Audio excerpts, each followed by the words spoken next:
अस्सलाम वालेकुम dear students, welcome back to my channel. ये है आपका favourite channel your free academia. उन बच्चों का चैनल जो केमिस्ट्री समझ कर पढ़ना चाहते हैं। रट्टे वालों के लिए है कोई और चैनल। सब बोले 10 time my passion my chemistry.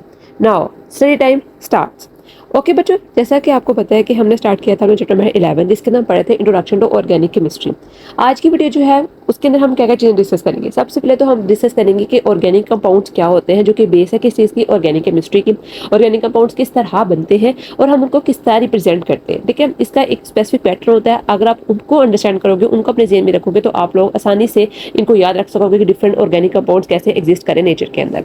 सबसे पहली कंडीशन किसी भी ऑर्गेनिक कंपाउंड को याद करने की या फिर आइडेंटिफाई करने की कि ऑर्गेनिक कंपाउंड ये है भी कि नहीं है, वो ये है कि इसके अंदर हाइड्रोजन एंड कार्बन इनकी बॉन्डिंग होना बहुत जरूरी है। और इस बॉन्डिंग की वजह से इनको हाइड्रोकार्बन्स भी कहा जा सकता है।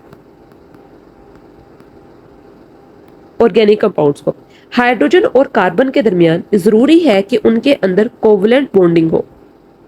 कोवलेंट बॉन्डिंग हम 9th में बहुत बार पढ़ चुके हैं। ठीक है, आप लोग रिवाइज करना चाहो तो रिवाइज भी कर सकते हो कि हाइड्रोजन और कार्बन के दरमियान कोवलेंट बॉन्डिंग होगी तो वो हमारे पास एक हाइड्रोकार्बन बनेगा। ठीक है, और वो हमारे पास क्या होगा, एक ऑर्गेनिक कंपाउंड होगा। ये जरूरी है कंडीशन किस चीज की, ऑर्गेनिक कंपाउंड्स की। आपकी बुक पे चीज मेंशन है नेफ्थलीन के बारे में। नेफ्थलीन बेसिकली फर्नाइल की गोलियां होती हैं जो कि आप लोग कपड़ों में रखते हो। ठीक है, ताकि कपड़ों के ऊपर इंसेक्ट्स जो हैं वो अटैक ना कर सके या कोई माइट्स भी आके अटैक ना कर सके। नेफ्थलीन बेसिकली क्या होता है, एक और ऑर्गेनिक कंपाउंड ही है। और ये वर्क कैसे करता है, ये सॉलिड स्टेट के अंदर होता है, मीट की गोलियां होती हैं और ये कन्वर्ट हो जाता है गैस के अंदर रूम टेम्परेचर के ऊपर। आप इनको रूम टेम्परेचर पर रखो तो ऑटोमेटिकली क्या होता है, ये गैस के अंदर कन्वर्ट हो जाती है। और इस फॉर्मूला को कहा जाता है सब्लिमेशन। सब्लिमेशन एक ऐसा फॉर्मूला है जिसके अंदर ऐसा प्रोसेस है जिसके अंदर जो चीज़ होती है वो अपनी सॉलिड स्टेट से डायरेक्ट गैस के अंदर कन्वर्ट हो जाती है।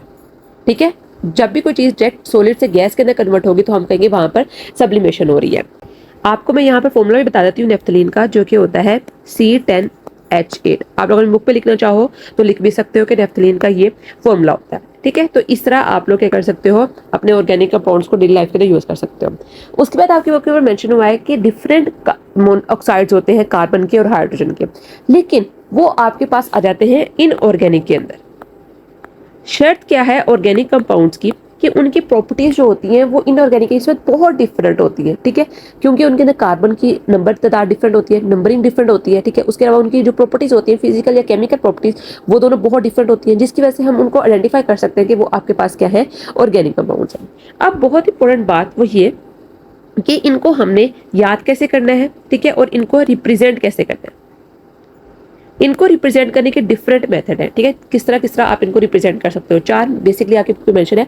आज हम 2 डिस्कस करेंगे, नेक्स्ट डे हम 2 डिस्कस करेंगे। सबसे पहले आता है बाय मोलेक्युलर फॉर्मूला।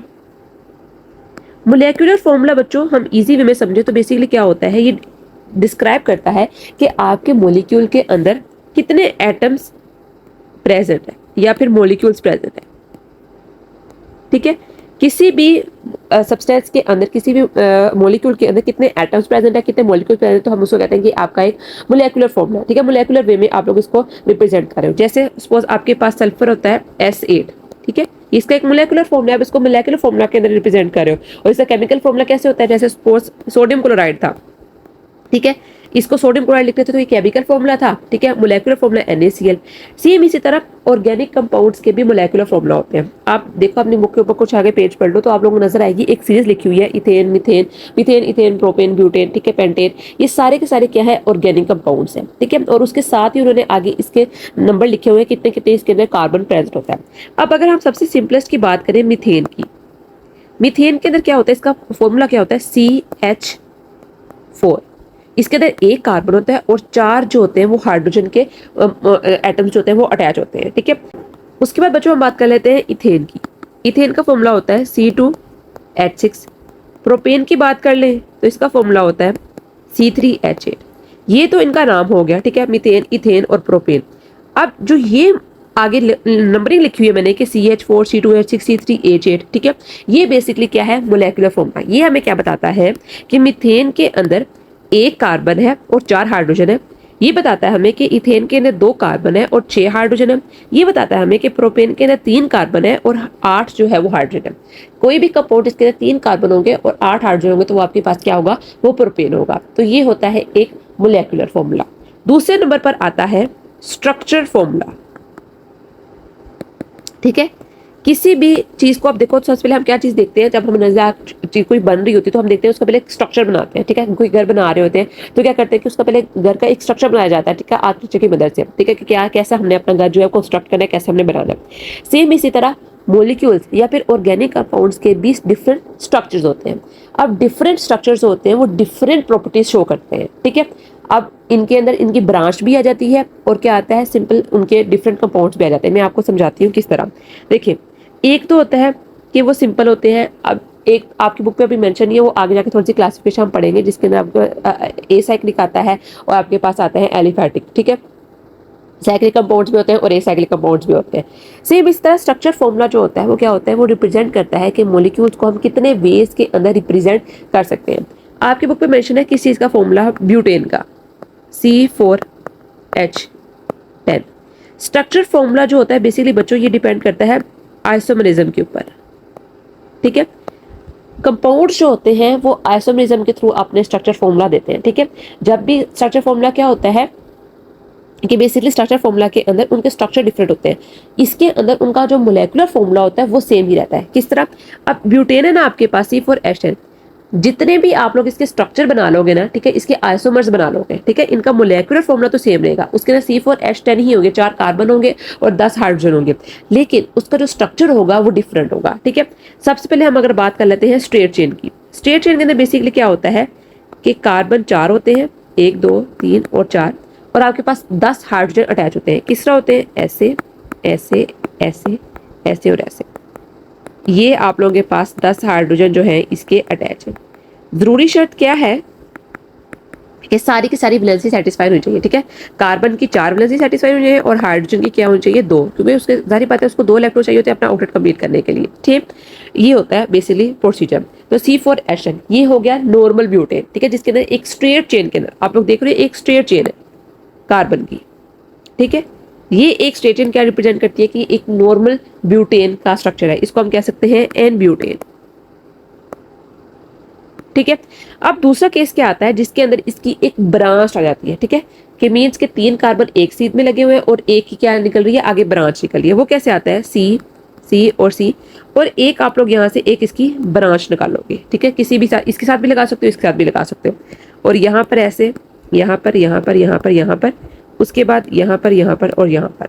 अब देखो इनको काउंट करो तो आपके पास ये भी C4H10 जो है वो बन जाता है, और एक यहाँ पर H। ठीक है, तो ये इसको कहते हैं आइसोब्यूटेन। ठीक है, अगर हम पेंटेन की बात करें, पेंटेन के 3 होते हैं। एक होता है नॉर्मल पेंटेन,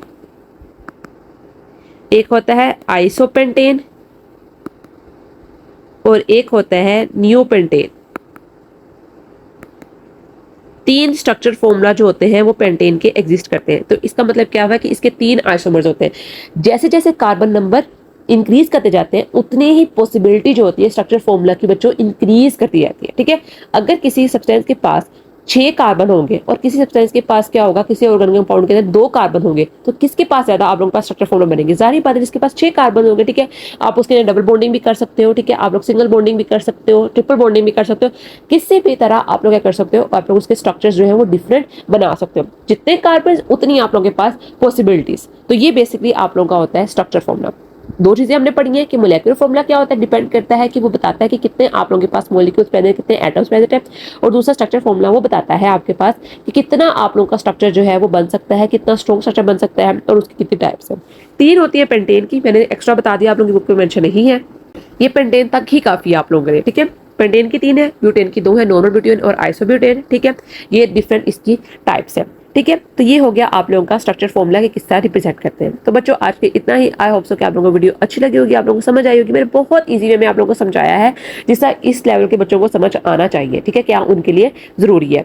ये तभी आप लोगों को याद होगा जब आप लोगों को पूरा टेबल जो है वो आता होगा किस चीज का, कि कितने हमारे पास मीथेन बन रहा है, इथेन, प्रोपेन और ब्यूटेन। ठीक है, इसके काफी सारे शॉर्ट ट्रिक्स होते हैं, आप लोग आसानी से इसको याद कर सकते हो। और आप लोगों को पता हो कि इसके कितने केमिकल फॉर्म, इसके मोलेकुलर फॉर्मूला किस तरह है, इसका लिखा जाता है स्ट्रक्चर फॉर्मूला क्या क्या बन सकते हैं। ठीक है, स्ट्रक्चर फॉर्मूला पहले 3 के हैं बस। ठीक है, आप लोग इतना कर लो, दैट वुड बी एनफ। ठीक है, आप लोगों को इसको रिप्रेजेंट भी करना चाहिए, किस तरह हम इसको रिप्रेजेंट कर सकते हैं। और कंडीशन मैंने आप लोगों को बता दी है कि आप लोगों के पास कार्बन की 4 की 4 वैलेंसी सेटिस्फाई होनी चाहिए और हाइड्रोजन की 2 वैलेंसी, क्योंकि उसने हाइड्रोजन के पास 2 इलेक्ट्रॉन की कमी होती है, उसने पूरी करनी होती है। तो ये बेसिक कंडीशन है कि आप लोग अपने किसी भी स्ट्रक्चर फॉर्मूला को आसानी से लिख सकते हो। एग्जाम्पल के तौर पर मैं आप लोगों को समझा देती हूँ। सपोज हम ले लेते हैं हेक्सेन। हेक्सेन के अंदर क्या होता है, C6H14। अब C6H14 के अंदर सबसे पहले आप लोग स्टेट चेन बना लो, 6 कार्बन आप लोग अटैच कर लो, 1 2 3 4 5 6। अब इसके साथ साथ आप लोग क्या करो, सिंपल तरीके से आप लोग HH अटैच कर दो। तो ये आप लोगों के पास क्या बन गया, स्ट्रक्चर फॉर्मूला बन गया। सिर्फ और सिर्फ इसी के लिए जरूरी है कि आप लोगों को मोलेकुलर फॉर्मूला आता हो। आप लोगों को किसी भी सब्सटेंस का मोलेकुलर फॉर्मूला आता होगा तो आप आसानी से इसका स्ट्रक्चर फॉर्मूला जो है वो लिख दोगे। और अक्सर पेपर में इसमें से शॉर्ट क्वेश्चन आंसर दे देते हैं कि इसका स्ट्रक्चर फॉर्मूला लिखो, एन ब्यूटेन का स्ट्रक्चर फॉर्मूला लिखो। ठीक है, वो आप लोगों को कंफ्यूज करने के लिए एन ब्यूटेन कह सकते हैं, एन पेंटेन कह सकते हैं। बेसिकली एन पेंटेन का मतलब होता है नॉर्मल पेंटेन। ठीक है, नॉर्मल का मतलब क्या है कि वो एक स्ट्रेट चेन के अंदर है। ये आपके पास नॉर्मल हेक्सेन है, इसको आप लोग एन हेक्सेन लिख सकते हो। ठीक है, क्योंकि इसका आइसो हेक्सेन भी बन सकता है। ठीक है, इसके डिफरेंट आइसोमर्स भी बन सकते हैं। तो डिफरेंशिएट करने के लिए कि एन हेक्सेन से बात क्या है कि आपके पास एक नॉर्मल हेक्सेन है जिसके अंदर एक स्ट्रेट चेन है। ठीक है, कोई ब्रांचिंग नहीं हुई है। ठीक है, ब्रांचिंग होगी तो उसके डिफरेंट आइसोमर्स बन सकते हैं। तो आज के इतना ही। आई होप सो कि आप लोगों को वीडियो अच्छी लगी है, समझ आई है। कुछ की समझ नहीं आई है, you can ask me freely in the comment section. तो कल मिलते हैं एक नई अच्छी एक्साइटिंग वीडियो से, तब तक के लिए फी अमान अल्लाह।